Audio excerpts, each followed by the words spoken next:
Freunde der Füße, ich bin zu Besuch bei der Firma Valiprax. Wie ihr wisst, habe ich ja vor einiger Zeit den Validierer bei mir gehabt, Herrn Hegemann von der Firma Valiprax.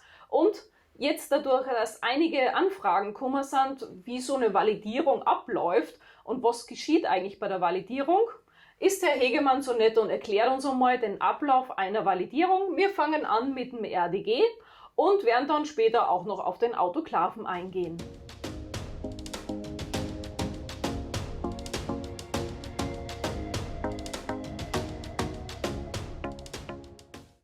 Hallo Herr Hegemann. Hallo, Frau Königsberger. Wie funktioniert jetzt die Validierung bei einem RDG?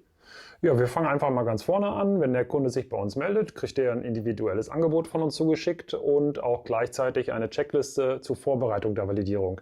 Da werden ein paar grundlegende Fragen abgeklärt. Die Checkliste sollte ausgefüllt werden und uns zurückgemailt oder gefaxt werden.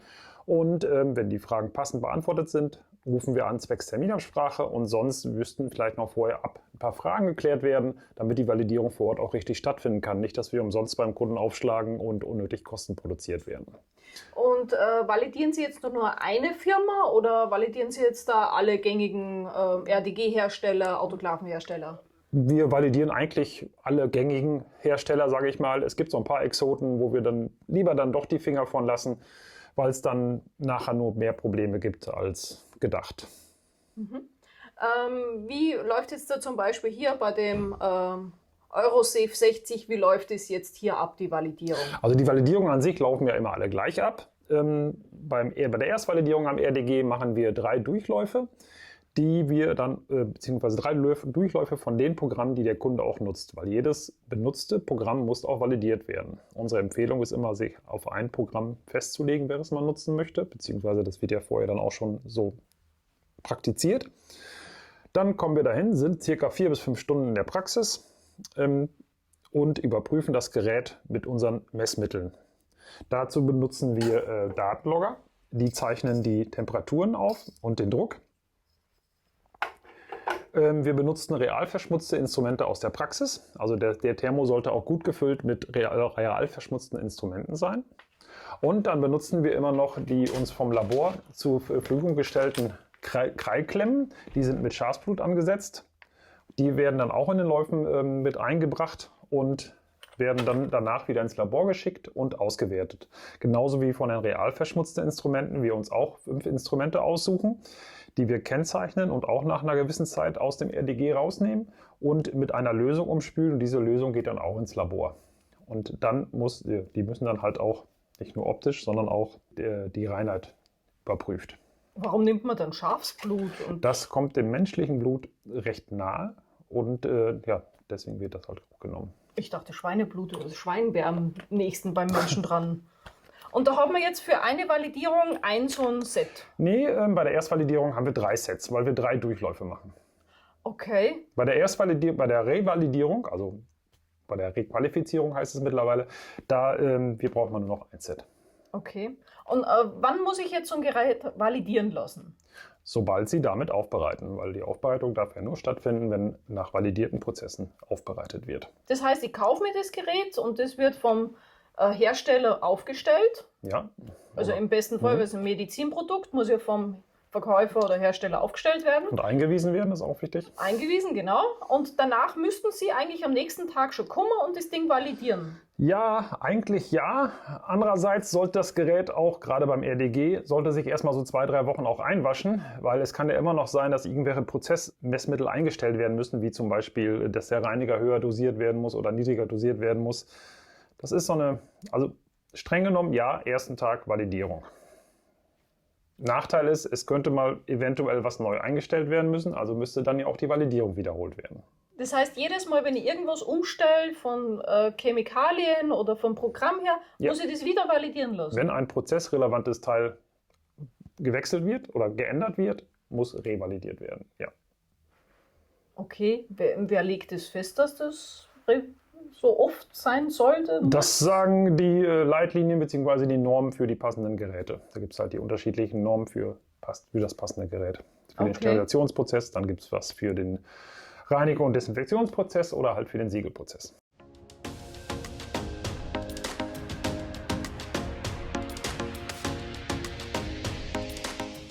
Also es kommt ja immer wieder die Frage auf, was ich ja so höre bei meinen Kollegen, warum muss ich denn überhaupt validieren, wenn das Ding doch einen internen Chip drinnen hat, das hat eine elektronische Aufzeichnung, das überprüft ja und misst ja alle Parameter bei jedem Durchgang. Es überprüft sich sogar selbst.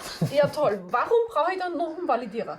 Das werde ich oft gefragt in der Praxis und ich verweise da eigentlich immer so ein bisschen zum TÜV hin. Ich meine, ich bin jetzt kein TÜV-Angestellter oder sowas, aber mit dem Auto muss ich auch alle 2 Jahre zum TÜV und muss das extern nochmal überprüfen lassen, obwohl ich die Wartung, obwohl ich die ganzen Untersuchungen auch am Auto machen lasse. Das ist über die externe Überprüfung, ob das Gerät wirklich das macht, was es sagt. Also so eine Art TÜV.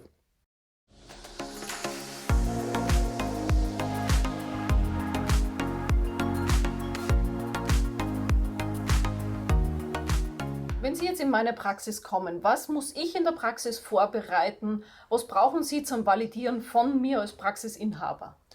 Einmal brauchen wir die kompletten Begleitgehefte vom Gerät, wie auch Aufstellungsprotokoll, eventuell schon Wartungsprotokolle, wenn das Gerät schon länger in Betrieb ist. Des Weiteren, ja, wie erst schon erwähnt, benutzte Instrumente, damit ich die Testdurchläufe machen kann. Aber ich gucke mir natürlich auch Ihr Aufbereitungsmanagement an. Ich lese mir quasi durch, wie Sie aufbereiten. Das muss ja irgendwo niedergeschrieben stehen, weil es wird ja nicht nur das Gerät validiert, sondern der Aufbereitungsprozess. Da gehört ja auch dazu, wie kommen die Instrumente zum RDG, wie werden sie danach weitergeleitet zu dem nächsten in dem Fall zu dem Verpackungsprozess. Das ist ja ein Kreislauf, die Instrumente, sage ich mal, tagtäglich vollbringen. Und dieser Kreislauf muss halt dargestellt sein. Das heißt, Sie brauchen von mir dann im Hygieneplan. Ja. Da ist das, die Arbeitsanweisungen hängen ja im Hygieneplan mit dabei und die ganzen Anweisungen, wie die Hygiene zu machen ist. Das heißt, Sie lesen sich dann den Hygieneplan durch. Ja. Wenn ihr nicht wisst, wie ihr einen Hygieneplan erstellt, hier oben findet ihr das Video dafür. Sie haben hier ganz viele Instrumente und Prüfkörper und alles Mögliche.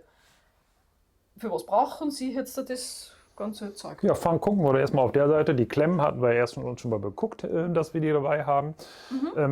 Bei diesen verschiedenen Körben, die beim RDG immer vorhanden sind, gibt es ja auch welche, die Injektorschienen haben, wo man Hohlkörper aufstecken kann. Da gibt es dann auch noch immer diesen Testkörper dafür. Der ist jetzt hier recht klein eingeschweißt. Das ist ein Hohlkörpertest, der wird in einen engen Lumina aufgesteckt und der ist dann auch mit Schafsblut versetzt und der muss dann halt auch nach der Reinigung sauber sein. Dann haben wir auch immer eine Waage dabei. Damit messen wir die Reinigungsmittel. So können wir dann errechnen, ob auch wirklich genau das Reinigungsmittel, die Menge indiziert worden ist, die auch vorher angegeben worden ist. Dann haben wir natürlich unsere Loggersets dabei. SDS-Lösung für Umspülen der Lösung, die dann nachher ins Labor gehen. Messgeräte, um die Raumtemperatur und die Luftfeuchtigkeit zu messen. In der Praxis oder im Ja, Gerät? in dem Raum. Ach, Da- im ja. Hygieneraum? Ja, dann? da darf Okay. ja auch zum Beispiel keine große Hitze sein. Also in manchen kleinen Aufbereitungsräumen sind ja auch schnell mal 30, 35 Grad, was eigentlich nicht sein sollte. Ja, wenn der Steri dann ein paar Mal durchläuft, Ja. also der macht schon ordentlich heiß. Ich friere selten bei der Arbeit. Oh, Dann haben wir noch ein Messgerät, um das Wasser zu messen, um verschiedene Parameter abzulesen. Wenn wir die Läufe unterbrechen nach der Reinigung, nehmen wir eine Wasserprobe. Nach dem Neutralisieren eventuell, weil wenn das benötigt wird, nehmen wir eine Wasserprobe und auch nach der Schlussspülung nehmen wir eine Wasserprobe. Und die müssen auch bestimmte Werte erfüllen. also für das demineralisierte Wasser ist das jetzt, oder? Ja, beziehungsweise auch schon beim Vorwasser oder beim Reinigungswasser. Das muss ja noch nicht mineralisiert sein beim RDG. Da werden auch schon Wasserproben gezogen und die werden dann halt verglichen, ob damit auch alles in Ordnung ist und in der Norm liegt. Okay. Des Weiteren haben wir auch immer einen Load-Check bzw. einen Wash-Check dabei. In diesem Fall, da gibt es mehrere Hersteller von. Wir haben so einen. Dieser Teststreifen wird in die Klammer gelegt und irgendwo ins RDG platziert, ohne Spülschatten natürlich. Und nach dem Lauf sollte die komplette rote Verfärbung ab sein. Sollte das nicht der Fall sein, ist die Reinigungsleistung nicht erbracht und man muss halt dagegen steuern. Die Norm sagt auch, dass diese Überprüfung vom Betreiber in regelmäßigen Abständen durchgeführt werden soll. Das heißt, ich bräuchte in der Praxis auch so ein Ding. Ja, liegt dran, wie Sie regelmäßig auslegen. Einmal im Jahr bin ich ja da, ist ja auch eine Regelmäßigkeit. Oh ja. Das müsste halt selbst festgelegt werden vom Betreiber, wie oft der durchgeführt werden soll. Sie haben gerade erwähnt, Spülschatten. Was ist das? Spülschatten, wenn Instrumente übereinander gelagert werden und die Sprüharme, die von beiden Seiten ja ihr Wasser verteilen, aber nicht mehr überall drankommen, weil hier zum Beispiel eine Schüssel drüber liegt, was man oft in den Praxen sieht, in irgendwelchen Arztpraxen, das halt, da passt noch was rein ins RDG, wie auch zu Hause in der Spülmaschine. Da passt noch was rein, kann man noch was reinfüllen und nachher sieht man, es ist doch nicht sauber. Und das entsteht halt durch diese Spülschatten. Also sollte man eher solche Schüsseln außen platzieren oder Auf jeden Fall nichts darunter. nichts darunter? Okay. Also man muss halt überlegen, ob das Wasser wirklich überall drankommt an die Instrumente. Haben wir noch irgendwelche Tests? Ja, die meisten dieser Sachen benutzen wir auch beim Autoklaven, wenn wir diesen Prozess validieren. Da haben wir dann auch diesen Helix-Test. Die gibt es ja auch in ganz verschiedenen, von ganz verschiedenen Herstellern. Hier ist ein dauerhafter. Bei den anderen wird ja nach 250 oder nach 250 Chargen die Schnecke auch erneuert. Das ist bei diesem Testkörper nicht so. Da ist der Testkörper hier drin und muss dann der Dampf durch diese Schnecke entweichen. Dann brauchen wir auch die Waage beim Autoklaven, weil da wird die Beladung gemessen, vorher und nachher, ob die Feuchtigkeit zu oder abnimmt. Und natürlich haben wir da auch noch wieder unsere Datenlogger, die die Temperaturen und den Druck aufzeichnen. Die werden in verschiedenen Positionen in der Kammer verteilt und müssen dann auch, beziehungsweise wird auch gemessen, ob die Temperatur wirklich überall ankommt in der Kammer.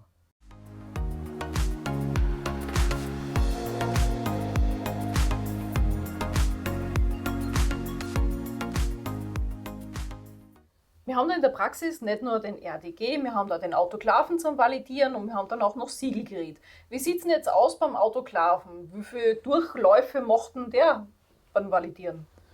Bei der Validierung wird erst einmal der Vakuumtest durchgeführt, dann eine Leerkammerprüfung und dann wird das Programm, was Sie in der Praxis nutzen, dreimal durchlaufen. Wenn Sie mehrere Programme nutzen, muss jedes weitere Programm auch noch einmal durchgemessen werden. Also bei einer Erstvalidierung bin ich ungefähr 5 Stunden bei Ihnen in der Praxis.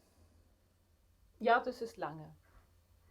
Ja, das größte Problem ist dann immer, dass da auch Ihre Instrumente so lange von mir in Beschlag genommen werden. Oh, das heißt, Sie brauchen Instrumente an, wenn Sie Autoklaven validieren? Idealerweise haben Sie schon Beladungsmuster bei Ihnen in der Praxis, wie Sie aufbereiten. Und diese Beladungsmuster überprüfe ich dann. Da setze ich dann meine Logger mit ein, die dann mit in die Beladung reinkommen. Und dann schauen wir, ob die Temperaturen und die Drücke auch alle erreicht werden. Und dieses Beladungsmuster steht wie immer im Hygieneplan? Ja, da steht es idealerweise drin. Sehr schön.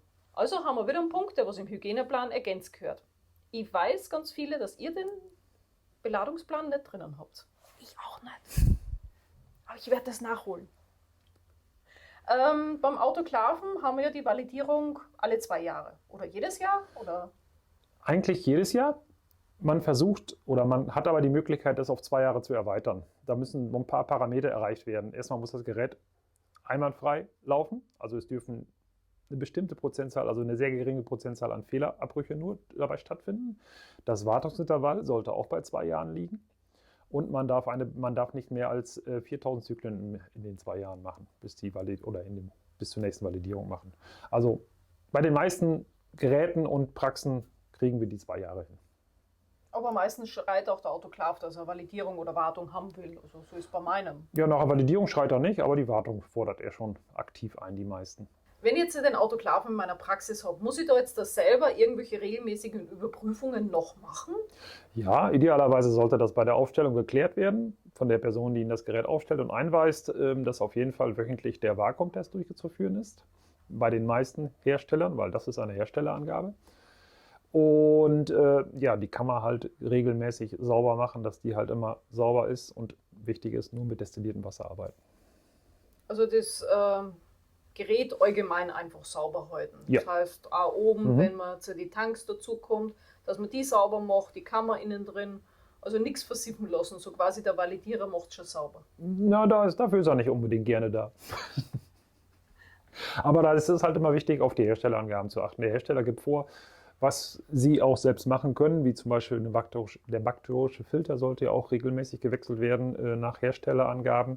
Da meldet sich ja meistens auch Ihr Autoklav und sagt, ich möchte den Filter erneuert haben. Und den können Sie auch selber wechseln. Sie haben gerade Bakterien erwähnt. Es gibt ja diesen Sporentest. Dieser Sporentest ist ja alle halbe Jahr zu machen. Muss ich den jetzt auch machen, wenn ich das Gerät validiert habe? Man darf ihn ja sowieso nur nutzen, wenn es validiert ist und dann entfällt auch der Sporentest. Was ist denn das für eine Logik? Bei der Validierung wird ja vorausgesetzt, dass das Gerät auch einwandfrei funktioniert. Validieren bedeutet ja festzustellen, ob ein Prozess ein gleichbleibendes Ergebnis erzielt. Und durch unsere Tests, die wir bei dieser Validierung durchführen, ist gewährleistet oder stellen wir fest, dass der Prozess gut funktioniert und deswegen braucht der Sporentest nicht gemacht werden. Und was ist, wenn zum Beispiel ein Gesundheitsamt darauf besteht, dass man diesen Sporentest machen muss? Kann man dann jetzt da sagen, laut Validierung muss es nicht gemacht werden? Ist das jetzt rechtskonform oder gibt man da lieber dem Gesundheitsamt nach? Sagen Sie dem Gesundheitsamt doch, er soll mal bitte sagen, wo es steht, dass der Sporentest durchgeführt werden soll. Weil da findet er meiner Meinung nach kein Gesetz oder keine Vorlage, dass der Sporentest durchgeführt werden soll.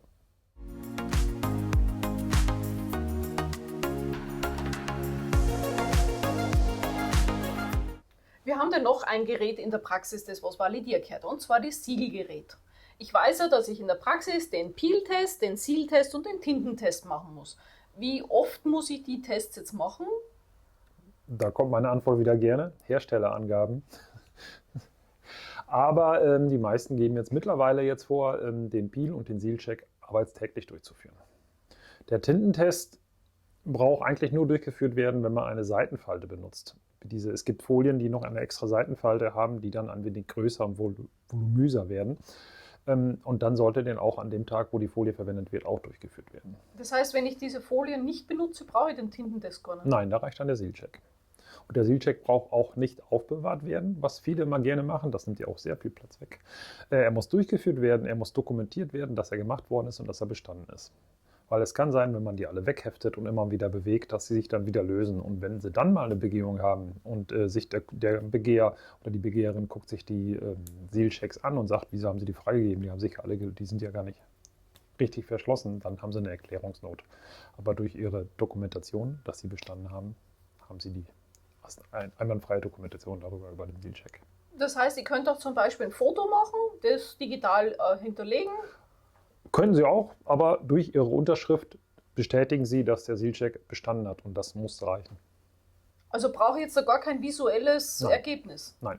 Okay, interessant. Was passiert jetzt da beim Validieren vom Siegelgerät? Ja, das wird jetzt noch recht stiefmütterlicherseits behandelt, aber es kommt immer mehr die Nachfragen. Da kommen wir auch zu Ihnen in die Praxis und validieren den Sterilisationsprozess. Gucken uns auch wieder, wie bei den anderen Geschichten auch, das Ganze drumherum an.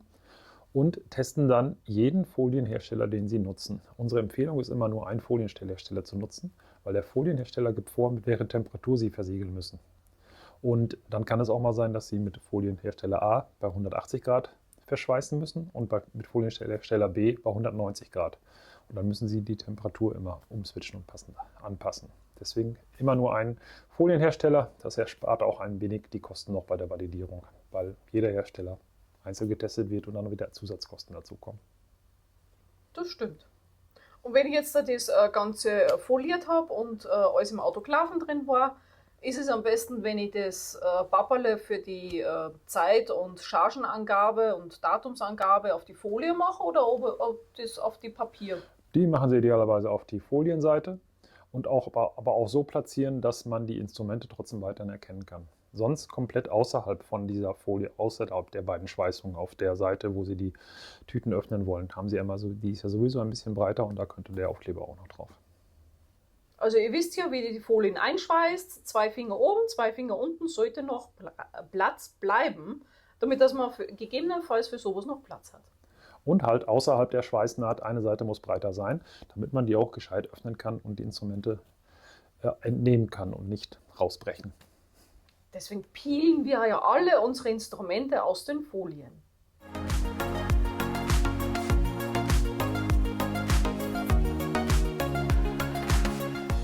Sie haben ja noch eine Firma, sterilgutverpackt.de. Was bietet diese Firma an? Ja, wie es der Name so ein bisschen vielleicht hergibt, alles rund um die Sterilisation. Wir haben auch Geräte bei uns im Portfolio, Siegelgeräte und Autoklaven. Auf Anfragen können wir auch RDGs anbieten. Des Weiteren haben wir Sterilisationsfolien und auch, was man alles noch so braucht, Mundschutz, Testkörper für die Sterilisation oder fürs RDG. So, gucken Sie sich gerne mal einmal um da. Sie haben vorhin erwähnt, ganz was Interessantes finde ich, Geräte auf Leasing. Habe ich jetzt da bei uns in der Podologie noch nicht gehört. Gerade für solche, die was frisch in der Praxis anfangen, für die ist es sehr interessant, weil die Geräte kosten einen Haufen Geld.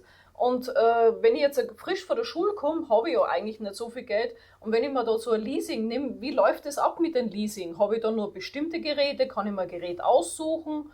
Bieten Sie das für alle Hersteller an oder wie läuft das? Also Leasing wird bei uns angeboten ab einer bestimmten Summe, weil vorher wird es sich nicht rentieren, auch nicht für Sie als Kunden, dass man dann Leasing anbietet. Ab, ich meine jetzt 2.000 Euro könnte man bei uns die Sachen auch leasen, beziehungsweise Sie suchen sich aus, was Sie haben wollen, geben Sie es im Warenkorb ein oder rufen uns direkt an, dass wir das telefonisch besprechen.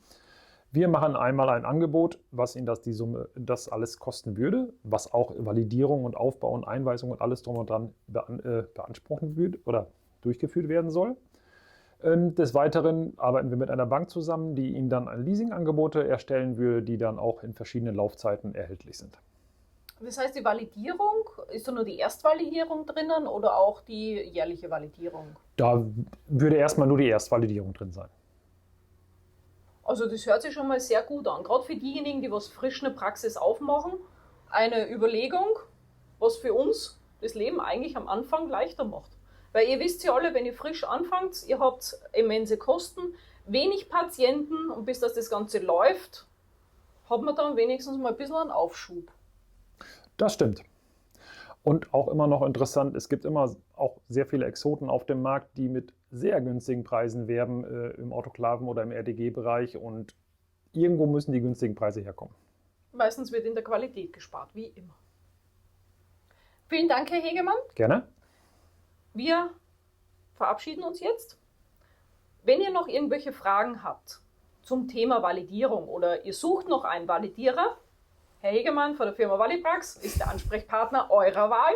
Ihr könnt es mir auch gerne unten in die Kommentare reinschreiben, wenn ihr schon mal einen Validierer bei euch in der Praxis gehabt habt, welche Erfahrungen ihr gemacht habt. Ja, hier geht es gleich weiter zum nächsten interessanten Video. Ihr könnt mir auch gerne einen Daumen hoch hier lassen, abonnieren nicht vergessen und die Glocke klicken, denn sonst verpasst ihr die ganzen neuen Videos. Bis zum nächsten Video. Eure Podologin Andrea. Tschüss. Tschüss.